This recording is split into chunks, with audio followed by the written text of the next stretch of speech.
Well, Rob G, let's talk about Magic Johnson. Had some it's showtime. Very nice words for the Joker. What did he say, Rob G? Yeah, about 24 hours before Nikola Jokic did not play against the Lakers, because apparently that's what's going on these days. Right, I know. At least you know what? They didn't play the other game, so they could easily say this was real. This wasn't sitting out. See? Seriously. The third eye is open. You don't give up 2 games. Right. No, that's real. Seriously, that's real. That's real. And like they said, the elbow contusion. He bruised his elbow, so he can't play basketball. All right. Anyways, Magic Johnson was on Byron Scott's Fast Break podcast. Byron Scott, friend of the show. And he was talking about the new wave of NBA players. And in the conversation, he explained why he believes that Nikola Jokic, 2-time MVP, runner-up, or possible winner this year as well, is easily the best player in basketball. Take a listen. Best player in basketball right now. And he reads situations and defense as well.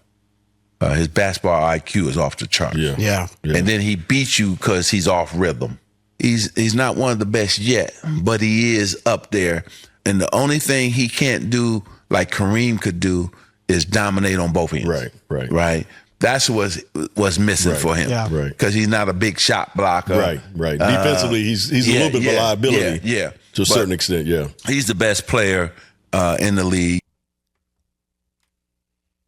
Where are you?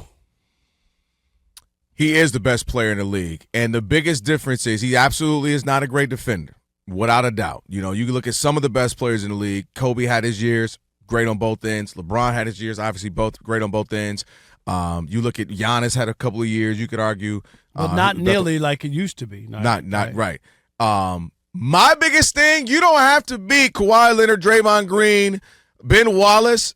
All I ask for, Rob, is effort. Yeah. Defense is effort that's anyway. That's all I ask. Can you at least be putting up an effort, and can you at least show me that you care? Steph Curry, a lot of people, he's not a great defender. You're right.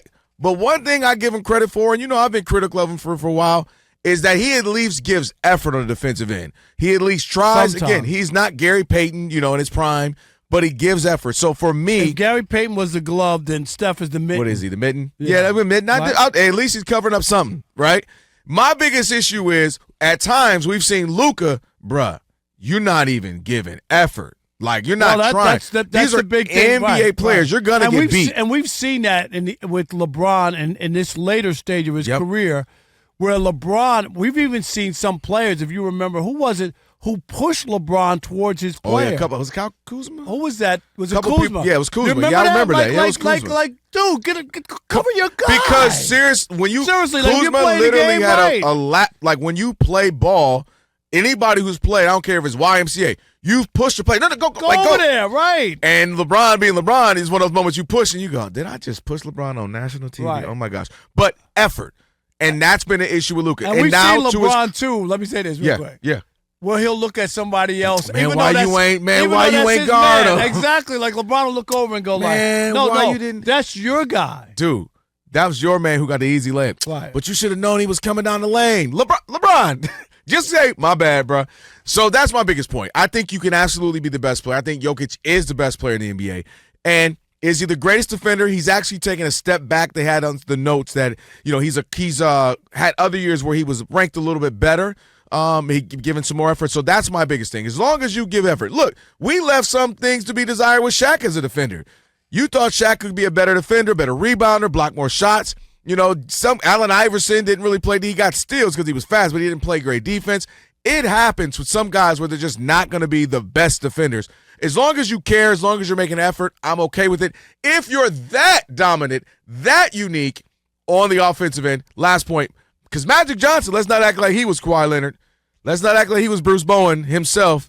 He wasn't Scottie Pippen on the defensive end and Larry Bird. But they cared, they gave effort, and they were that dominant on the other end that it kind of made up for those sins. That's my biggest point. Yeah, I think you're right. You're not going to be everything that, all around and all world on both ends. That's why when you talk about Michael Jordan and some of the stuff he did, it's scary because he was a very good defensive player, MVP of the year, and stuff like that, which you just don't see. Averaged over 30 points in the postseason, like the whenever people just talk about Michael Jordan, they think it's just because he was 6-0. You just haven't watched him it was or done your research. It's Once just a way year, more than that. I tell people, go back and watch a good 5 to 10, 15 minutes of just once a year. Right, Just to just remind, go- yeah. because, we all can be creatures of the moment, prisoners of the moment, I should say, and just, oh, look at this. Every now and again, go remind yourself. Exactly. Like, okay. And as a guy who was covering the NBA back then, I was fortunate. Yeah, just Because to sit there I and was see it. sitting there, and I think I told you this before. That's when David Stern was the commissioner, and he brought all the writers from upstairs and put us down courtside so we could take in the game. We Yeah. could hear the players talking. We could write about those things and the rivalries and you know what I mean. And that's what And evolved they the were game, smart. right? I'll give them credit for that because you can tell a story better when you're up close and Right. you can hear all those things. Yep. Whereas if you're up top, you can't tell what Bird said in that moment, or If he's really going through exactly, pain, like you or see the whatever grimace it on is. his face. Well, Yeah, yes, it was a big deal. But anyway, I think when you look at so I don't expect the Joker to be all world on everything, but it's hard to not think he's not the best player. Because he easily could have won that MVP, that Embiid win. it was It was a 5 in a drum row. beat. It was a drum beat against him, and he still, and he didn't win it. But that was because of that drum beat. Perkins was a big part of that, and talking down about you can't give him another MVP. He hasn't won a championship, and then of course he went and won the championship that off season. And now you're looking at this year, which is better than any of his MVP seasons. And then he puts up a 30-20-20 game, which is never NEVA, never been done before. So when you add all those things together, how is he not? And he's And getting if ready it's to not lead. him, who is it? Yeah. Well, I mean, the best. So that's where it gets weird. We all agree he's the best player. Does that mean he's the MVP? For some people, no. That's where it gets weird, right? Best player. Like, they need to just come up with an award. Who's the best player in the NBA? The best player award goes to, period. Just call it the best player, because so many years LeBron was the best player, but the MVP was Derrick Rose. Yeah, but we don't- or Shaq was the best player for a few years, but it was Steve Nash. Or, it's because that's where it gets confusing. Some people vote, I'm giving the MVP to the valuable player because they're the best. Some people vote, well, it's based on their team, and if you subtract them from that team. I think that it's just changed because everybody thinks everybody should win stuff, and that I don't think you need to. The MVP shouldn't change. It should just be the best player, the best player in the league. You know what I mean? See, but I'm with you, but no, we don't call it that. It's No, but that's well, if what you it's- took him off this team, or he doesn't have other help. Sometimes can it just be the best player in the league But was that- Michael Jordan? but Period. but that's just 8-9 times, maybe more. But I'm just saying. Anyway, he only got 5 MVPs. Rob G, you had a question? Yeah, so to go back to you guys' original point about Jokic, because the MVP is a whole different ball of wax. We could talk about that all show if we wanted to. But Magic Johnson said at the beginning of that clip and early on in the podcast, Nikola Jokic is just so good. He's one of the all-time great centers already. That's the way he's talking. He's that good of a player. He's going to have that kind of hardware. The question, though, is, because Magic said so and you guys said so, he's also a defensive liability. So when we're having that hypothetical conversation 20 years from now, like, hey, the greatest players of all time, can Jokic, even with his offensive capabilities and all the accolades he's going to have, can he be seriously considered amongst the top 5 or 10 players ever if he's acknowledged of being a turnstile on the other end? Yeah, I think I say no just off the surface of that, but he would have to have such numbers and like 9 MVP. You know what I mean? Undeniable numbers. Something that's just Rob G. And not he wasn't the first to have a 30-20 game. He had a 40-30-30 game or something. You know what I mean? It would have to be something of that ilk to where you'd be like, okay, I know the defensive thing, but dude, this guy could not. Yeah, Wemby there. He was supposed to be this. He was supposed to be that. This dude demolished the league. He wound up winning 3 early MVPs, and then he won 5 in a row. Yeah. Like something like that is the only way. Because would the to closest me. comp be like Larry Bird? Yeah, Where that's Larry why. That's was why I never said known Larry as like a great defender.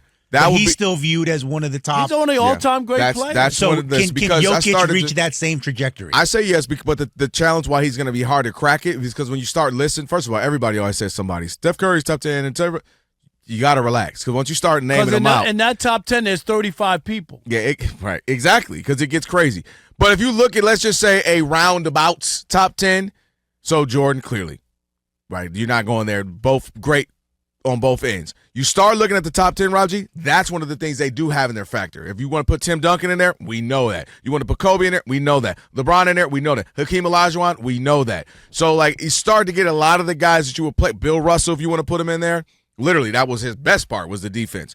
A lot of those guys are known for being on both sides of the ball, so it will be hard to knock out one of those. Like, is he better than Hakeem Olajuwon?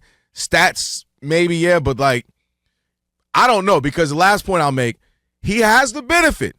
And I always love hearing when they talk about this. Hakeem always said, man, he should talk to Kenny Smith. He would say, Kenny, you have it easy. Kenny would say, why? Why, big man? He would say, because you only got to once every few nights you got to go up against somebody. Every night I'm going up against David Robinson, Shaq, Alonzo Mourning, Dikembe Mutombo. Like, he was going up, just Ewing. Like, night after night. Rick Smits. These bigs, night after night. Really talented bigs. And Jokic does have advantage, so he doesn't have to. What is it? Embiid is out. He hardly plays. Off the top of your head, AD's always hurt. But here's the thing, though. Who is he going up against night in, night out? And I'm not taking away. He's only beating who's in front, but I'm saying that was one thing you might be able to nitpick. That would be a nitpick, and that's fair. Mm-hmm. But the other part is he's destroyed all what he's supposed to do. Oh, he destroys AD. No, but with nobody there, and when he has played some of these guys, he still has played. You know what I mean? It's not like, okay, when he plays, when there's somebody there, his numbers are bad. That's not the case, and that's the only way you could look at it, because it's not fair to say you can't count him. I mean, we know this. Will Chamberlain, when he was playing in the league and dominated, had to change all the rules because he was the biggest guy there, right? They couldn't guard him. They had to change the rules to stop him. No, that without a doubt, you couldn't stand in the paint, you couldn't dunk, you couldn't do this, couldn't do that. But that's what my last point. Dr. J played his whole college career. He couldn't dunk. You know how hard that would be for those guys. Dave Thompson couldn't dunk in college. Can you imagine coming down the lane on a fast break real hard? That was all the way up there and kind of just drop it. David Thompson. You have to drop it in. David Thompson, who's Michael Jordan's favorite player, used to dunk all over. He used to jump out of the gym. He would have to just throw it in. Couldn't do it.